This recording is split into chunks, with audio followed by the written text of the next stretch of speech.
Olá, estamos de volta com o programa Infância em Foco e hoje a gente trouxe alguém muito especial, que é a Camila, que é acompanhante terapêutica, para falar pra gente um pouquinho disso. A gente vê dentro do contexto clínico, do contexto escolar, a gente vê a importância e a diferença que esse trabalho faz na vida das crianças. Então, nada mais justo do que a gente trazer alguém aqui com toda a sua propriedade para falar um pouquinho sobre este trabalho.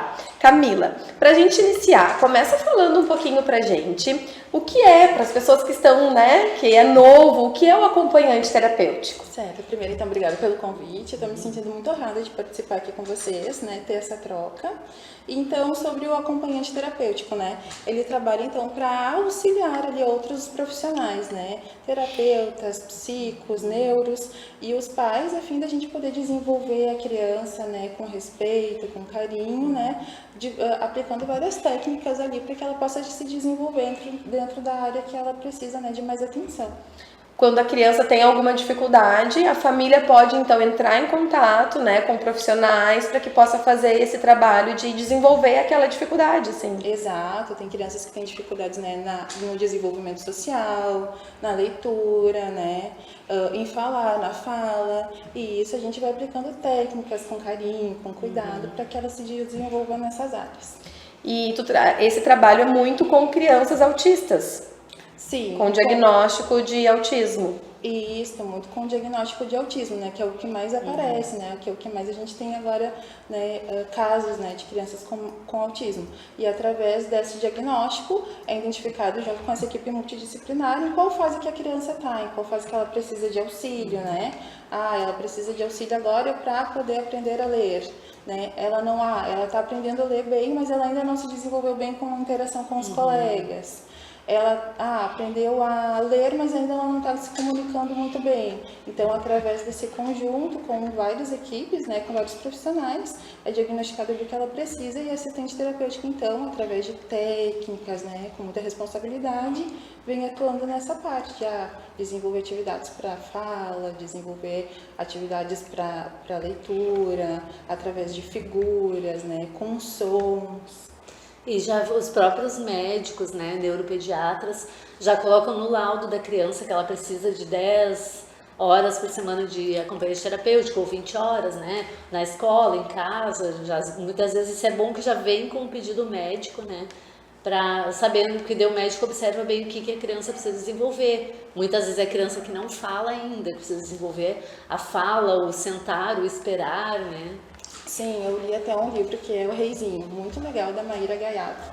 Ela tem um desenvolvimento bem grande na internet sobre esse assunto e ela explica assim no livro dela que de fato precisa de longas horas para a criança porque ela precisa entender o assunto, o que ela precisa melhorar, a gente precisa ajudar ela a aprender aquilo e depois a fixar, Então, isso demanda uma quantidade boa de horas, Inclusive no horário escolar é onde eles ficam boa parte do dia, Então, a prof precisa estar junto, Precisa ser uma equipe de fato engajada, com muita atenção, naquela ação que a criança está desenvolvendo.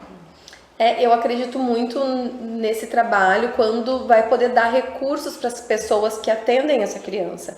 Porque os profissionais, eles ficam um período de tempo com a criança e a gente sabe que é o que predomina, o que faz com que aquela criança desenvolva, que determina o quanto ela vai desenvolver, é o conhecimento e o engajamento das pessoas que estão ao redor. Seja, principalmente os pais, mas também na escola.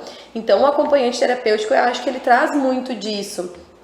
De poder dar recursos para as famílias, tá fazendo assim, não quer sentar, Como a gente vai fazer para ensinar essa criança a sentar? A gente sabe que é preciso sentar, a gente precisa sentar para se alimentar, precisa sentar para esperar numa sala de espera, para ir ao médico. São coisas que parecem básicas e que às vezes a gente pensa assim, sentar, Mas é algo que é importante, que precisa muitas vezes ser ensinado. Então eu vejo o acompanhante terapêutico muito atuando assim, dando recursos para as famílias e para os professores de como fazer acontecer aquilo que precisa acontecer. Sim, o que acontece muito, a gente tem que ter muita resiliência e paciência, porque tem os momentos de birra, E eu acho que é nesse momento que a gente às vezes se perde um pouquinho, Então, quando acontece esses momentos, a gente precisa estar assim, calmo e saber a técnica correta de aplicação, né? Ah, eu preciso entender por que é o motivo da birra, por que ele não está me ouvindo, não está prestando atenção em mim. Pode ser um soninho, pode ser que está com fome, pode ser que está cansado por causa da rotina. Então, isso implica bastante ali.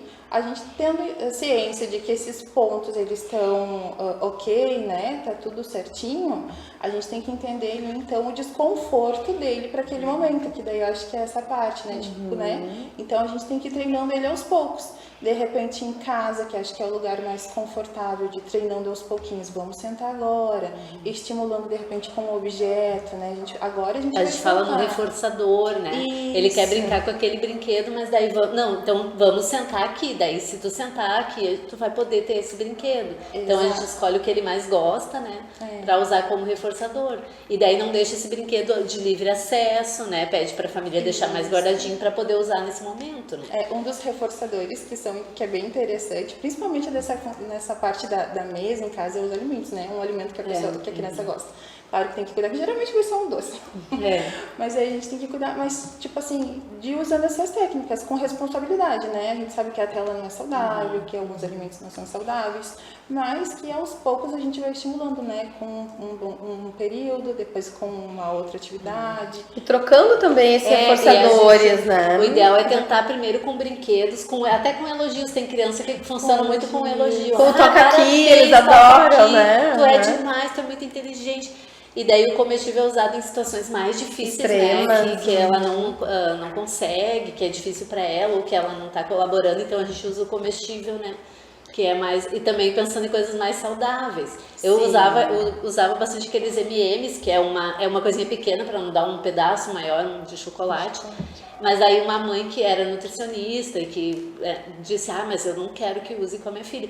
Daí a mãe disse, eu uso uva passa. Como ela era nutricionista, a criança estava acostumada, então ela trazia, que daí a gente ia oferecendo a uva passa. Ou até cereal, aqueles sucrilhos que a gente chama, né? Ia dando cereal também. Faz aqui, primeiro senta, vamos sentar um tempinho assim, vamos sentar. 1, 2, 3, 4, 5. Daí a criança ficou 5 segundos sentada, ela ganhou o reforçador, né? Quando a gente fala desse assunto, a gente está falando de crianças que têm uma bagagem, que têm uma demanda muito grande. Então, cada situação que tem um atraso, né? Exatamente, tem um atraso importante no desenvolvimento e que precisam aprender situações do dia a dia, que precisam fazer aprendizagens básicas para que ela possa ter outras aprendizagens. Então, a gente sabe que muitas crianças aprendem caminhando, estão dentro da sala de aula, são ouvintes, né? Alunos ouvintes, aprendem ouvindo o professor. Não é muito comum. A maioria das crianças precisa de um foco, precisa de uma concentração.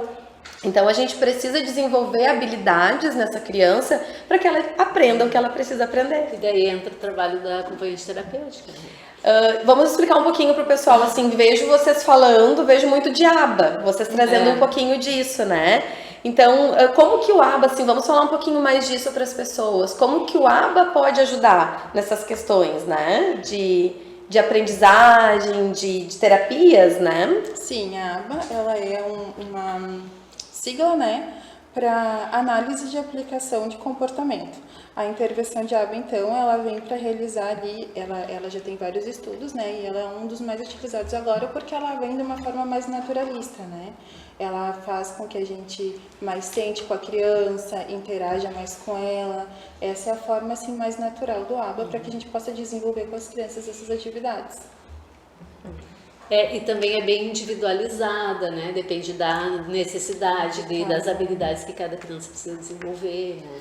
E aí fica aquilo que é importante para todas as crianças, independente de terem desenvolvimento típico ou atípico, a gente precisa conhecer e vincular com as crianças.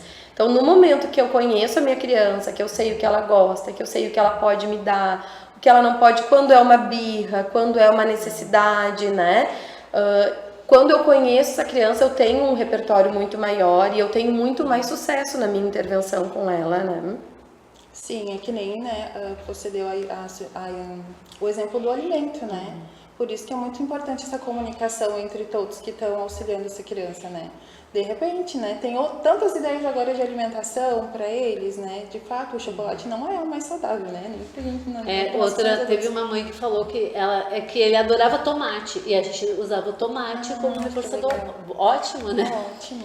E o que eu acho importante é a gente também não se fixar em apenas um reforçador, porque a ideia é que mais pra frente a criança possa ter o prazer da aprendizagem ou o prazer do que ela precisa e aí a gente conversando, eu lembrei muito de uma situação de uma criança que a gente iniciou utilizando os adesivos como reforçador, então fazia algo legal, respondia aquilo que fazia como era necessário, vai ganhar um adesivo, né? Colava uma estrelinha, um coração de adesivo.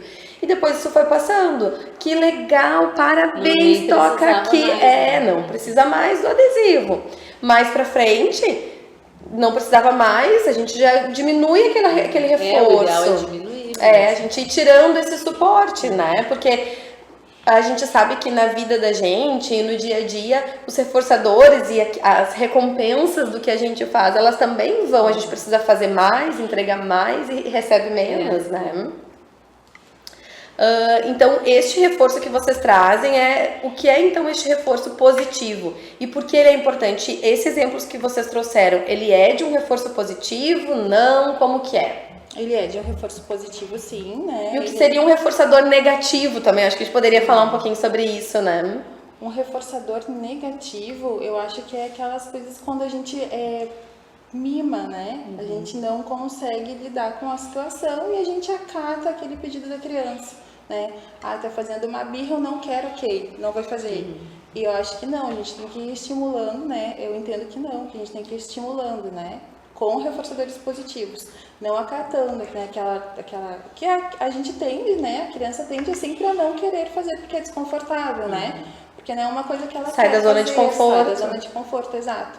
Então a gente não pode reforçar essa ação negativa, a gente tem que ir com muito carinho, respeito, né?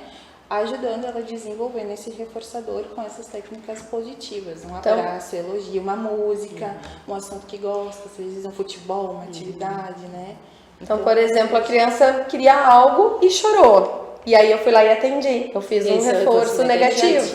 Né? Eu trouxe para a criança, ela teve uma ação que não, né? Uma ação que não é apropriada, ela queria algo que não era apropriado para aquele momento, ela chorou, ela gritou, ela se atirou no chão e eu fui lá e atendi o que ela queria. E aí é onde a gente reforça através de um comportamento negativo.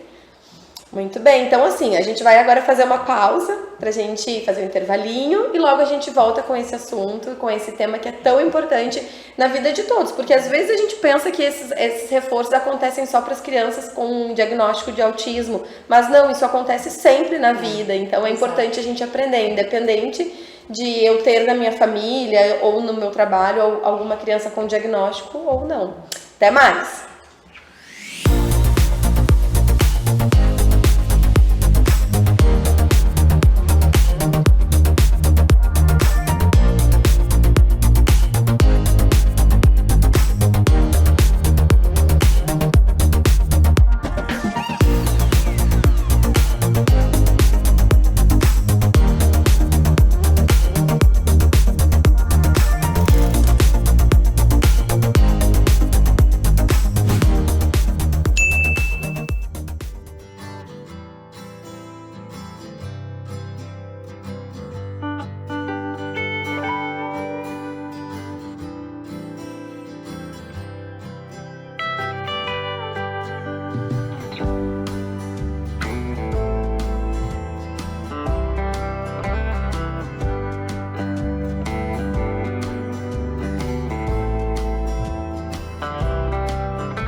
Voltando ao nosso programa Infância em Foco, falando sobre o acompanhante terapêutico e o quanto esse trabalho pode impactar e pode melhorar e até acelerar processos e desenvolvimento da criança. Então, falando disso, Camila, conta um pouquinho pra gente sobre como o acompanhante terapêutico, que daí a gente chama muito de AT, né? Às vezes as famílias, a gente fala, o AT é o acompanhante terapêutico. Como que ele pode auxiliar as famílias em casa, os professores na escola, como que esse profissional pode ajudar nesse processo, nesse desenvolvimento da criança? Certo, então, a gente recebe, né, do profissional, do neuro, do terapeuta, do psicopedagogo, né, a tarefa ali de que precisa ser desenvolvida, né, conversado sobre o que a criança precisa desenvolver, e a partir daquele momento, então, é solicitado que a gente acompanhe com técnicas para que a criança possa desenvolver ali naqueles estímulos sensoriais, visuais, com figuras, né, através de brincadeiras que realizem certo dinamismo para que ela possa desenvolver, né, compartilhando essas ideias junto com a prof na escola, acompanhando a criança nesses períodos, né, acompanhando em casa, a babá, né, quem é que fica com a criança em casa também. A partir desse contato, daí vai se desenvolvendo as atividades com a criança conforme o laudo, né, ali a estratégia que foi passada pelo profissional.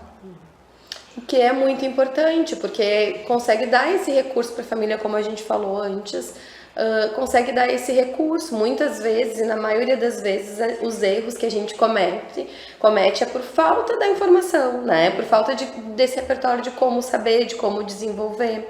E aí a gente até falava antes, assim, um pouquinho de que, às vezes, coisas simples, uma criança que não consegue usar o banheiro, né? Que precisa escovar os dentes, né? Isso também, uma criança que não gosta de comer uma frutinha, por exemplo. A gente pode sentar, brincar com ela, pode ser uma coisa, é tudo muito lúdico, né? A gente senta, brinca, e daí daqui um pouquinho eu pego uma frutinha lá de brincadeira e finge que tô comendo, que tá muito gostoso, que não sei o quê. E larga, daqui um pouquinho a gente brinca de novo, daqui um pouquinho quando vê aquela criança tá imitando. Começa com esse reforço, assim, de imitar as ações, daqui um pouquinho quando vê ela pega uma banana de verdade e ela tá comendo aquela banana de verdade. Isso se conclui quando ela faz com a mãe, com a prof, né, com todos aqueles que estão em volta. Quando a gente vê que a criança está fazendo essa ação de comer a frutinha que ela não estava acostumada a fazer, ou de escovar os dentes, vou lá, vou brincar com minha boneca, vou escovar os dentes dela. Daqui um pouquinho solta, a gente é muito repetitivo, né? Repete muito essas ações. Daqui um pouquinho ela tá escovando o dente lá da amiguinha, ou tá brincando de escovar os dentes de outro bichinho. E aí a gente vai mudando os ambientes. Ela tem que fazer isso em todos os ambientes, né? Na escola, quando tem horário de escovar os dentinhos, em casa, na hora de dormir, né? E nesses momentos. Aí vai a função do banheiro, de comer, de brincar, né? Essas ações a gente vai fazendo. São muito imitadores e a gente vai reforçando isso para ser em todos os ambientes. Por isso que é muito importante todo mundo trabalhar junto. E o AT acaba fazendo uma ponte entre todos os profissionais, a família, a escola, né? Eu desenvolvi assim, ele já começou a comer a banana depois que a gente brincou, ele já está comendo mesmo, né? Agora vamos passar para outra fruta. Eu faço assim e funciona, que daí a prof lá na escola pode fazer também, né? Porque acaba que o AT vai ter um tempo maior com aquela criança. Vai então conhecer melhor a criança. Então ela vai ter uma bagagem maior e vai entender melhor sobre aquela criança. Mas a gente conversando, eu vinha pensando muito sobre a importância do lúdico, né? O quanto isso é importante. E aí lembrei de histórias assim de lá de casa, por exemplo, né? A minha filha, quando ela saiu, fez o desfraude. A primeira coisa que ela fez, ela levava a bonequinha até o vaso sanitário, ela colocava a bonequinha ali, brincava, pegava um pedacinho de papel higiênico, limpava a bonequinha. Então, o quanto a gente precisa também, às vezes a gente quer que a criança entre no nosso universo, sem que antes a gente tenha entrado no universo da criança, né? Então, o quanto é importante, às vezes, a gente fazer esse movimento contrário, a gente se inserir no universo da criança, a gente brincar um pouquinho com ela, que a brincadeira é a linguagem da criança, é a forma com que ela se desenvolve, como tudo acontece, né? A Camila falou, né, que a aba é muito utilizada, mas tem outros métodos também, né? Tem o Denver, que se fala muito, que é um método baseado na aba. O Denver, ele é mais naturalístico ainda, ele é praticamente só naturalístico. E a aba tem também o DTT, que a gente fala que é o ensino mais repetitivo de treinamento que às vezes, dependendo da habilidade que precisa desenvolver, só o naturalístico não vai funcionar. E tem médicos assim que pedem, tem que ser mais Denver, mais naturalístico pela característica da criança. E tem outros que já pode ser mais estruturado o ensino, né? E a ABA também é a ciência baseada em evidências, né? A ciência com mais evidências científicas de resultados, né? Por isso que é tão utilizada em todo mundo, né? E que é importante, às vezes, enquanto pais, as famílias querem buscar um resultado logo. Meu filho não fala. Tem que ser bem resiliente. E às vezes nessa ânsia de ver o resultado logo, nessa ansiedade mesmo, né? De querer ver acontecer, as crianças da idade do meu filho estão falando e o meu não fala ainda. Acabam que as famílias buscam muitos recursos alternativos e que nem sempre tem uma evidência. E quando as famílias me procuram assim, eu soube de tal terapia, o que tu pensa? Deixa eu pesquisar, né? Se é algo novo, deixa eu pesquisar, deixa eu ver. E o que a gente precisa descobrir sempre? Os resultados apresentados e comprovados, que é o que a ABA traz, né? Então, teve por um tempo uma vertente que acreditava, né, que se opunha ao ABA. Sim. E aí, com o tempo, se foi percebendo que as crianças que tinham essa terapia, que tinham esse estímulo, o resultado vinha com... Mas pensando, então, no contexto escolar, gurias, assim, como que o AT e como que essas ciências que a gente vem conversando podem ajudar a criança neste ambiente escolar, que a gente sabe que é tão importante, né? Práticas, assim, dessa forma lúdica. Preciso fazer uma atividade, né? A gente precisa fazer o tema, precisa, né, ter aquela atividade de sentar, pegar ali. Dentro dessa forma lúdica, a gente pega. Primeiro vamos fazer um desenho, né? Escreve ali. Agora a gente vai fazer uma letrinha. Agora você ia usar muito também as figuras, né? A maçã, o coração, né? De forma lúdica, a criança, a gente vai ajudando ela a desenvolver a forma da escrita, a desenvolver, a fixar a imagem, a palavra, né? Isso são todas situações que a gente tem que fazer com bastante intensidade, né? Todos os dias, um pouquinho, né? Estimulando ela a vincular a forma, a palavra, o som, o trem, fazer o barulho do trem para vincular a imagem, para vincular a palavra. Então, só que isso, né, que nem falou, para crianças, né, tipo, no dia a dia elas vão aprendendo, né, é uma coisa normal. Para criança com autismo, ela vai, né, conforme o diagnóstico falou, ela vai aprendendo também, mas a gente precisa ser um pouco mais insistente, né, precisa se dedicar um pouco mais a essa criança, né, fazer o brum, brum, esse aqui é o trim, tipo assim, né, às vezes ela não vai conseguir, né, se for uma questão mais de comunicação verbal, ela vai, de repente fala do trem, né? A gente já vai saber, porque ela tá falando daquele trem, porque a gente tá trabalhando sobre isso, né? Então, através disso, ela vai desenvolvendo já, né, o conhecimento das formas, aí vai, né, dentro do ensino unido. Do que é preciso, falando, né, de um contexto, de cada contexto. Né, da figura, da palavra, né, daqui um pouquinho daí já vai desenvolvendo um texto. E às vezes na escola a criança tem dificuldade de interagir, não tem interesse em interagir com o outro. Daí o acompanhante pode estar ali, dá a mão pro coleguinha para ir pro lanche, para ir para sair pro recreio, ou convida ele para sentar do teu lado, né? Porque às vezes eles não querem, eles preferem ter uma distância assim. Eles não sentem a necessidade de interagir, né? E o acompanhante está ali para perceber, para ver, porque tem crianças que têm preconceito também com as outras, com os diferentes, né?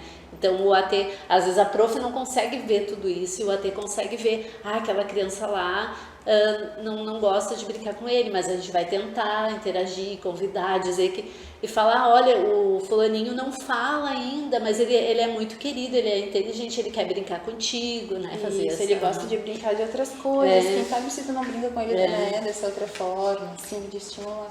E eu acho que a gente precisa sempre deixar e ficar claro pra gente que cada criança é uma criança. E a criança com diagnóstico no autismo, também, cada criança é uma. Então, algumas crianças não são todas iguais. O diagnóstico não vai determinar, porque junto com este diagnóstico, a gente tem uma personalidade, a gente tem uma história de vida, a gente tem um ambiente que cada um é um.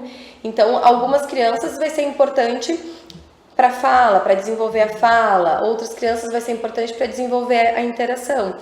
E algumas crianças vão precisar muito mais da repetição. E quando a gente fala para algumas crianças autistas, a gente precisa ensinar o que aquilo as outras crianças aprendem de uma forma natural. Então, como a Monique trouxe o exemplo de dar a mão, para algumas crianças elas já observam que um coleguinha deu a mão para o outro, ouviu a prof falando para dar a mão, as crianças já vão e já fazem. Outras crianças não, vão precisar dessa repetição. Agora está na hora da fila, vamos dar a mão pro colega. Olha, agora é a hora da pracinha, convida o colega para brincar. O que às vezes seria de forma espontânea, de forma natural, pela observação, para a criança com diagnóstico de autismo, em alguns momentos, ela vai precisar dessa repetição, inclusive na interação social. Exato, na brincadeira que, né, você faz com os brinquedos, dá a mão pra boneca. Começa, vou dar a mão pra minha bonequinha, vou pegar a fila pra fazer com a minha boneca. Daí depois, quando ela for fazer com o coleguinha, já vai associando, de repente, que ela fez com a bonequinha em casa, né? E Camila, falando um pouquinho, a gente sabe que algumas crianças com diagnóstico de autismo, e às vezes crianças que não têm o diagnóstico de autismo, mas têm algumas dificuldades com relação à luz, a sons, que são dificuldades que a gente chama de sensoriais. Como que a gente pode identificar isso, essa dificuldade? É uma hipersensibilidade, né? Tipo assim, um som muito alto, né? Uma luz muito forte. Então, a gente tem que identificar através daquele desconforto que ela está tendo, né? E isso depois pode ser sendo trabalhado também aos poucos, junto com os outros profissionais, né? Sempre, né? Porque é sempre multidisciplinar. Um brinquedo que ele goste, né? Através de um brinquedo, ajuda a acalmar, mas cuidando também para estimular de outras formas. Um cheiro, tem que cuidar muito também, isso é muito clínico, né? Crianças que têm, né, esse senso olfativo muito forte, né? Também tem que ter um ponto de atenção. Isso é muito conhecendo a criança, né? Tendo muito contato com ela, e através disso, os sons, muitas crianças têm, né, dificuldade ali com um som muito alto, que incomoda, de repente um abafador, um fone de ouvido, uma coisinha mais leve para que ela se sinta pertencente, né? Porque ela não se sinta excluída daquele ambiente, né? A gente precisa viver em sociedade, tem momentos que vai ter uma música mais alta, né? Um som mais alto, e esses abafadores, eles também são de grande valia ali nessa ação. E a criança precisa ser avisada, né? Depois vai ter muito barulho, vai ter uma festa na escola. A família também precisa ser avisada, porque às vezes tem casos que é muito forte e que a criança às vezes não consegue ficar, né? Daí a família busca, mas cedo não leva naquele dia. Infelizmente, não é bom, porque ela precisaria interagir, mas tem criança que fica muito desorganizada, né? Que entra dentro, né, do conhecer cada necessidade de cada criança. Todos temos um limite, né? A gente precisa conhecer cada um para saber o limite que cada um também tem. Querer evoluir, mas também respeitar. Né? Exato.